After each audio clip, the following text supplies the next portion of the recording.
This show is being organized by Bengal Art Foundation, and its founder director is Mr. Ashok Roy. He's from Kolkata.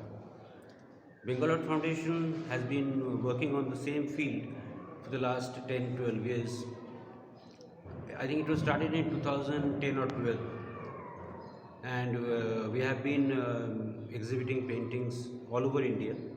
Like our next exhibition is coming in Kolkata from 4th to 8th November.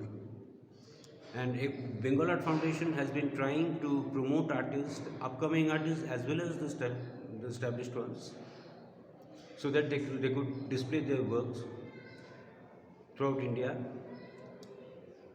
And myself, Parthasarathi Pal, I am from Delhi. These are my paintings.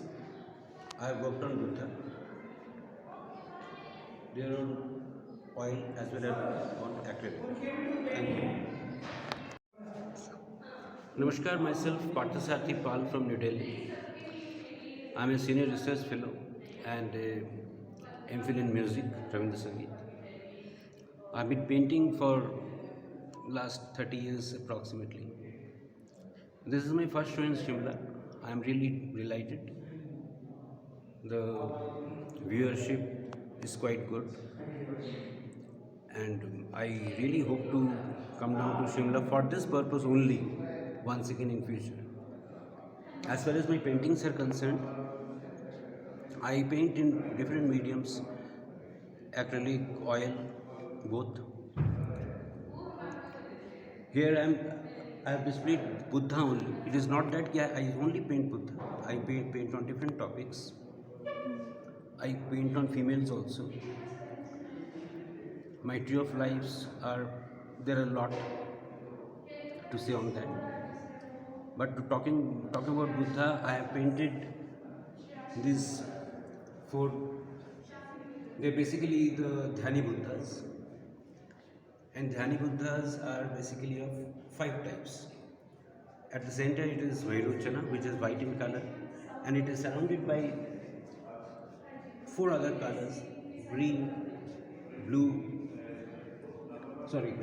yellow, blue and red. One is Amogha Siddhi, then Amitabha, Ratnasambhava and so on. So what's your take on art for art's sake? It is very important. Art should be for art's sake, to my mind, because nowadays art has become too much commercialized. Commercialization of art, I don't know, but it should not be so. It can be taken to some extent, but not to a great extent. Art should be for art's sake. जी, मेरा नाम शुभब्रत चौधरी है। मैं कोलकाता से आ रहा हूँ। तो यहाँ पे मेरा 4 पेंटिंग एग्जिबिट हो रहा है। ये हमारा एक ग्रुप शो है, बंगाल आर्ट फाउंडेशन। तो इसमें बंगाल आर्ट फाउंडेशन का जो है मतलब हर एक स्टेट से आर्टिस्ट है, तो उनमें से मैं एक मेंबर हूँ। तो मेरा पेंटिंग जो है, मैं बेसिकली सूरियल आर्ट फॉर्म जो होता है, आप लोगों ने साल्वाडोर डाली का नाम सुना है, जो सूरियल आर्ट फॉर्म हम लोग उनके हिसाब से जानते हैं। तो ये सूरियल आर्ट फॉर्म मेरा एक बहुत मुझे बहुत अच्छा लगता है सूरियल आर्ट फॉर्म। तो मेरा जो कोशिश है वो सूरियल आर्ट फॉर्म के ज़रिए मैं ये सब करता हूँ। और सूरियल आर्ट फॉर्म अगर देखा जाए तो ये हमारा सबकॉन्शियस माइंड के अंदर जो चलता है हर वक्त, सोते हुए जागते हुए, वो सब सूरियल आर्ट फॉर्म का मतलब सब्जेक्ट होता है। जैसे कि समझ लीजिए ये जो है, ये इनायत जानी, इस पेंटिंग का नाम है इनायत जानी, और ट्रांसफॉर्मेशन भी कह सकते हैं। तो ये जो है एक साधक का अगर जीवन देखा जाए, एक आम आदमी जिसके सोच में साधना क्या होता है, ये एक क्यूरियोसिटी रहता है। तो होता क्या है कि जब पहले वो ऐसा देखता है, उसके बाद जब वो साधना के अंदर घुसते हैं, उसके बाद उसे लगता है अच्छा ये ऐसा है ऐसा। उसके बाद जाके और जब गहरा उतरते हैं साधना के अंदर, तब जाके उसका संभावी मुद्रा होता है। और ये जो आँख है, ये आँख ऐसा यहाँ पे चंद्र दर्शन होता है। तो ये तिलक लगाया हुआ है, और ये जो जार्नी है ये हमारा स्पाइनल कॉर्ड है। यहाँ से हमारा चित्त शक्ति जागृत होकर ऊपर जाता है और इस रास्ते में चलने के लिए ना मतलब एक दृढ़ संकल्प होना चाहिए, तब जाके साधक आगे बढ़ता है। और यहाँ से जाके उनको ऊपर जाके ये ओम मणि पद में मतलब बुद्धिस्ट का जो यज्ञ यंत्र होता है ये बना हुआ है, वहाँ जाके उनको अनाहत नाद सुनाई देता है। और वो अनाहत नाद को जब वो क्रॉस करके और आगे बढ़ते हैं तब जाके उनको ये भृगु की आँख, तो भृगु मुनि का जो आँख है उसको ये दिखाई देता है और ये है सृष्टि चक्र। तो ट्रायंगल दो तरफ का होता है, एक संहार चक्र और एक है सृष्टि चक्र। ये देखिए डाउन और डाउन ऐसा हुआ है। तो सृष्टि चक्र क्या होता है, साधक जब और आगे ऊपर उठते हैं अपना चेतना को लेकर तब जाके भगवान उनको वरदान देते हैं कि मांगोगे तुमको क्या चाहिए। लेकिन उस वक्त ये मज़े की बात ये है कि उस वक्त जब साधक को अंदर वो इच्छा तब मर जाता है क्योंकि उसको और भी बहुत ज़्यादा कुछ मिल गया है। तो ये है एक जर्नी, इनर जर्नी। और ये जो कलर पैटर्न देख रहे हैं क्योंकि साधना एक बहुत शक्तिशाली रास्ता है ऊपर जाने का।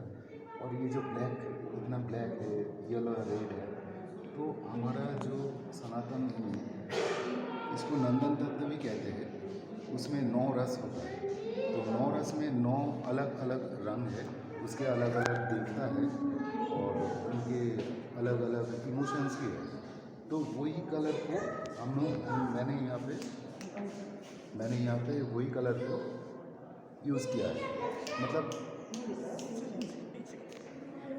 शक्ति का एक प्रतीक होता है और येलो कलर है, ये पवित्रता का एक प्रतीक होता है। और काले रंग तो हम सबको तो पता ही है, ये नेगेटिविटी को दर्शाया जाता है।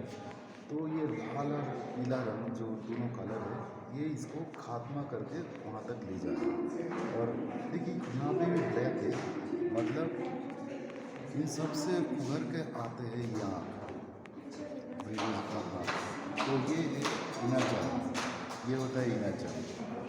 ठीक है, इसका नाम है नॉस्टैल्जिया।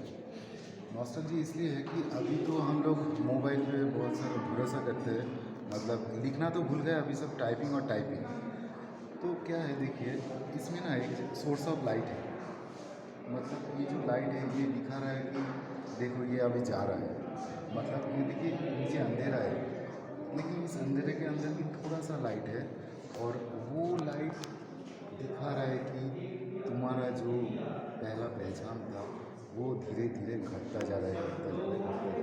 और इसीलिए देखिए यहाँ पे जो लिखा हुआ है ना, एड्रेस वगैरह जो भी लिखा हुआ है वो भी सब ब्लर हो गया। मतलब ये हो गया, मतलब नॉस्टैल्जिया जो सेंस आता है कि ये प्राचीन हो गया अभी, मतलब ये सब अभी जा रहा है। तो ये ऑयल पेंट है, 24x30 इसका नाम है। और ये जो पेंटिंग आप देख रहे हैं ये इंटरनेशनल पेंटिंग आप देख रहे हैं इंटरनेशनल कलारत्न अवार्ड इंडिया में, ये इसमें गोल्ड अवार्ड आया था। और वहाँ पे जो पेंटिंग है वो है, ये है रिदम ऑफ द फ्लावर। इस पे अभी 2 दिन पहले ये भी अवार्डेड हुआ है, वही इंटरनेशनल कलारत्न से। और इसका जो सब्जेक्ट है ये है पलाश के फूल। तो पलाश के फूल जिस जगह पे खिलते हैं उस जगह का मिट्टी बहुत रूखा और सूखा होता है, वहाँ से पानी भी, पीने का पानी भी बहुत दूर जाके लाना पड़ता है। तो देखिए वहाँ का लाइफस्टाइल इतना कठिन है, इतना हार्ड है, लेकिन फिर भी वहाँ पे मतलब जीने के एक चाहत है, एक आनंद है। तो वही आनंद उसके हर एक फूल के अंदर है। आप अगर ध्यान से देखेंगे तो आपको दिखाई देगा कि ये तीनों फूल अपने आप में खो के नाच रहे हैं। तो ये है rhythm of the life, rhythm of the flower. और ये एनामेल से बना हुआ है, ये भी एनामेल से बना हुआ है। तो ये स्पैचुला वर्क है। ये तस्वीर आप जितना दूर से देखेंगे आपको उतना क्लियर दिखाई देगा। ये सेमी एब्स्ट्रैक्ट फॉर्म है, तो ये सूरियल नहीं है, ये वाला सूरियल है और ये 2 सूरियल आर्ट फॉर्म है। और मुझे लगता है यहाँ आके शिमला के लोगों को मेरे पेंटिंग अच्छे लगे हैं, तो मैं चाहूँगा कि लोग और भी आए देखें। फिर भी कल हमारा शो ख़त्म होने को जा रहा है, तो फिर वापस चले जाएंगे। लेकिन हाँ, मेरा तो कोशिश यही रहेगा कि मैं दूसरी बार यहाँ पे आऊँ और भी नया पेंटिंग्स, नया ऐसा क्रेजी वर्क ला के सबको दिखाएं और आप भी सब आए। Thank you.